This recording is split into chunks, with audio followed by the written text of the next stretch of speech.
नमस्कार दोस्तों, मैं अपूर्वानंद आपका स्वागत करता हूं द 21st एकेडमी में। दोस्तों, आज हम जानेंगे एक बड़ी रोचक चीज़। आज हम जानेंगे पंचप्रयाग के बारे में। जी हाँ, पंचप्रयाग जो हमने कई बार सुना भी है। क्या होते हैं पंचप्रयाग? चलिए आइए देखते हैं। प्रयाग शब्द, जो प्रयाग शब्द है, इसका शाब्दिक अर्थ होता है कि दो नदियों के मिलने का स्थल।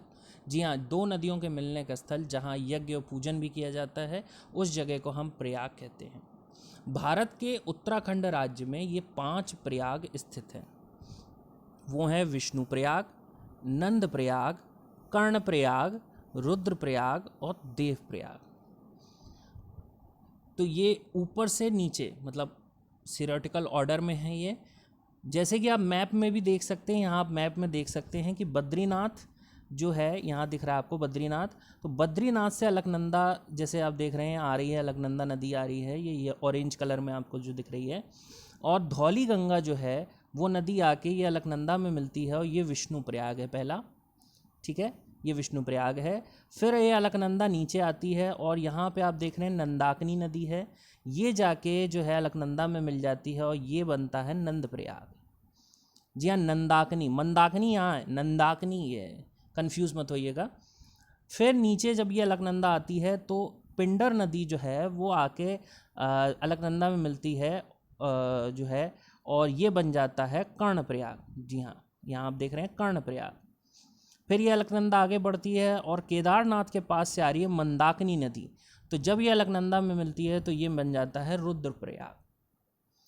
और उसके आगे जब अलकनंदा बढ़ती है तो गंगोत्री से निकल के आ रही है भागीरथी नदी, और वो यहाँ पे आके अलकनंदा में जुड़ती है और ये बन जाता है देवप्रयाग। और देवप्रयाग के बाद जो धारा बनती है उसी धारा को हम गंगा कहते हैं। जी हाँ, अक्सर एक कन्फ्यूजन है, लोग कहते हैं कि गौमुख से गंगा, गौमुख से भागीरथी निकली है, और ये भागीरथी नदी जब अलकनंदा में देवप्रयाग में मिलती है तो ये गंगा कहलाती है। चलिए आगे देखते हैं, ये इनके बारे में और जानकारी भी लेते हैं।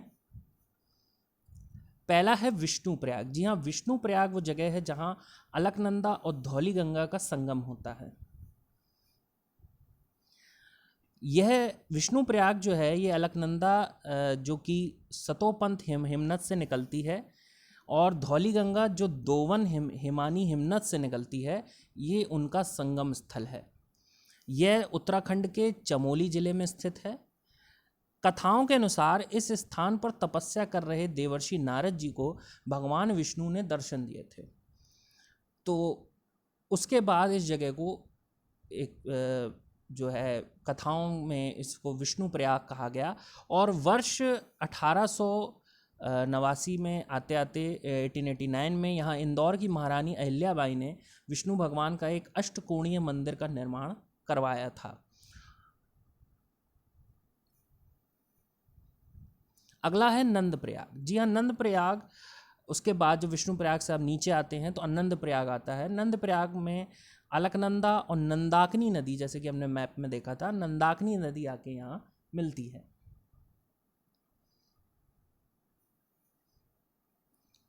नंद प्रयाग जो है ये अलकनंदा जो कि शतोपंथ हिमनद से निकलती है, और नंदाकिनी नदी जो नंदा गुंगटी हिमनद से निकलती है, उसका संगम स्थल है। यह उत्तराखंड के चमोली जिले में स्थित है। कथाओं के अनुसार इसी स्थान पर नंद बाबा और मैया यशोदा की तपस्या से प्रसन्न होकर भगवान विष्णु ने उन्हें पुत्र होने का वरदान दिया था, और यही वरदान उन्होंने वासुदेव और देवकी को भी दिया था कि वो देवकी के गर्भ से जन्म लेंगे। दोनों को दिए गए एक समान वरदान के कारण उन्होंने श्री कृष्ण अवतार में देवकी के गर्भ से जन्म लिया, पर लालन पालन उनका मैया यशोदा ने किया। यहाँ पर गोपाल जी का मंदिर भी स्थित है। तो कथाओं के हिसाब से इसका ये महत्व है कि उन्होंने तपस्या की थी और यहाँ पे, और इस जगह को नंद प्रयाग के नाम से इसीलिए जाना भी गया। गोपाल जी का, कृष्ण जी का मंदिर भी वहाँ पे स्थित है। कुछ कथाओं के अनुसार यहाँ पर राजा दुष्यंत और शकुंतला का विवाह भी होता है। जी हाँ, राजा दुष्यंत और शकुंतला के बारे में आपने पढ़ा भी होगा। और इन्हीं के पुत्र जो थे वो थे राजा भरत, जिनके नाम पे भारत का नाम पड़ा।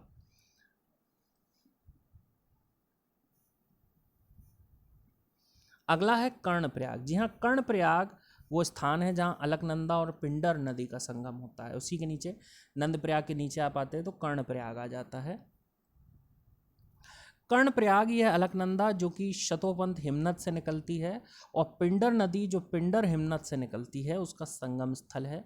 यह उत्तराखंड के चमोली जिले में स्थित है। कथाओं के अनुसार इस स्थान पर कृष्ण ने महारथी कर्ण को के मृत्युपरांत उसकी देह का अंतिम संस्कार किया था।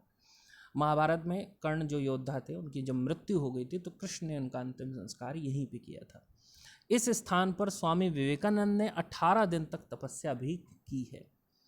इस स्थान पर उमा देवी की देवी पार्वती का जो है उनको समर्पित एक मंदिर स्थित है। अगला है रुद्रप्रयाग। जी हाँ, रुद्रप्रयाग, जब हम कर्णप्रयाग से नीचे आते हैं तो रुद्रप्रयाग आता है, जो कि जहाँ पे अलकनंदा और मंदाकिनी का संगम होता है। मंदाकिनी जो केदारनाथ से आ रही है वो यहाँ पे आके मिलती है। रुद्रप्रयाग यह अलकनंदा जो कि शतोपंथ हिमनद से निकलती है, और मंदाकिनी नदी जो चोरबाड़ी हिमनद से जो चोरबाड़ी हिमनद है केदारनाथ में, वहाँ से मंदाकिनी निकलती है, वो आके अलकनंदा में यहाँ पे मिल जाती है। उसी का ये संगम स्थल है। कथाओं के अनुसार इसी स्थान पर भगवान शिव ने यहाँ पे तांडव भी किया था। कुछ कथाएं ये भी कहती हैं कि इस स्थान पर भगवान शिव ने रुद्र वीणा बजाया था, और जिससे प्रसन्न होकर, जिसकी ध्वनि से प्रसन्न होकर भगवान विष्णु इस स्थल पर जल के रूप में बहने लगे थे, प्रवाहित होने लगे थे। इस स्थान पर भगवान शिव और माता चामुंडा का मंदिर भी स्थित है, जैसे आप पिक्चर में देख भी सकते हैं। अगला है देवप्रयाग। जी हाँ, सबसे अंतिम में आता है देवप्रयाग। जी हाँ, देवप्रयाग वो जगह है जहाँ अलकनंदा और भागीरथी का संगम होता है, और यही जगह गंगा का उद्गम स्थल मानी जाती है। देवप्रयाग में यह अलकनंदा जो कि शतोपंथ हिमनद से निकलती है, और भागीरथी जो गंगोत्री हिमनद से निकलती है, वहाँ से ये आती है, और यहाँ अलकनंदा में भागीरथी जो है अलकनंदा में मिल जाती है। अलकनंदा और भागीरथी नदियों के संगम से गंगा का निर्माण होता है। जी हाँ, गंगा का निर्माण यहीं से होता है। कथाओं के अनुसार भगवान राम ने देव नामक ब्राह्मण को यहाँ उसके द्वारा किए गए यज्ञ पूजन के लिए आशीर्वाद दिया था। उसी के बाद इसका नाम देवप्रयाग पड़ा।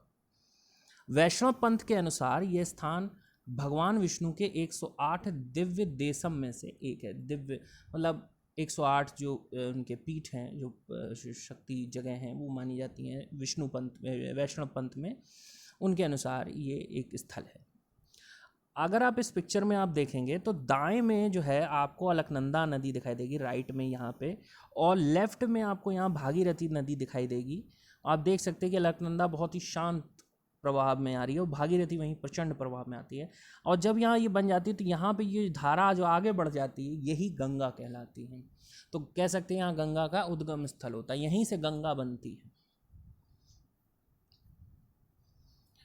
अब बात आती है प्रयाग। देखो, ये तो हो गए हमारे 5 प्रयाग, ठीक है। 5 प्रयाग हो गए हमारे, विष्णु प्रयाग, नंद प्रयाग, कर्ण प्रयाग, रुद्र प्रयाग और देव प्रयाग। लेकिन प्रयागराज, हम प्रयागराज भी हमारे मन में आता है क्योंकि यही एक जगह है जो सबसे ज़्यादा हम सुनते भी हैं। तो प्रयागराज, जिसका पहले नाम इलाहाबाद था, बाद में बदल गया, प्रयागराज 5 प्रयागों में नहीं आता है। कुछ लोग रखते भी हैं बट टेक्निकली नहीं आता है। लेकिन इस स्थल को प्रयागों का प्रयाग कहा जाता है, या प्रयागों का राजा, क्योंकि इस स्थान पर हिंदू ग्रंथों में उल्लिखित 3 मोक्षदायिनी नदियाँ सरस्वती, यमुना और गंगा का संगम होता है। जी हाँ, मोक्षदायिनी नदियाँ कहा जाता है इनको, सरस्वती, यमुना, गंगा को, कि मोक्ष प्रदान करती हैं। और ये स्थल इन तीनों का चूँकि संगम माना जाता है तो इसका इम्पोर्टेंस और ज़्यादा, इसका महत्व और ज़्यादा बढ़ जाता है।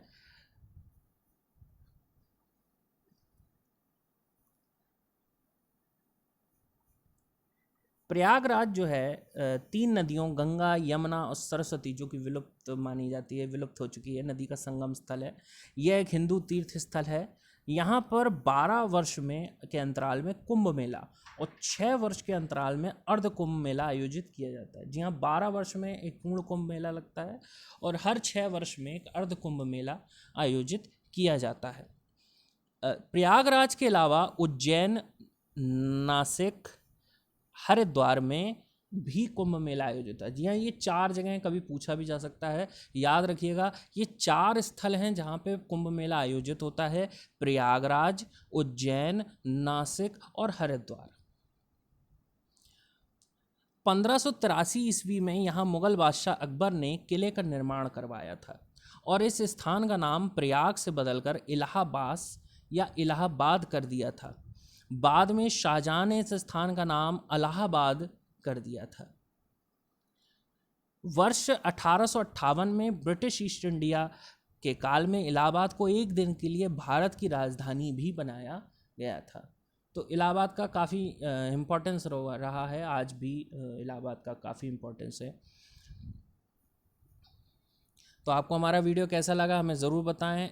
हम आपके लिए और भी अच्छी वीडियोस लाते रहेंगे। हमें लाइक करें, सब्सक्राइब करें और नोटिफिकेशन बेल को प्रेस करना ना भूलें। धन्यवाद।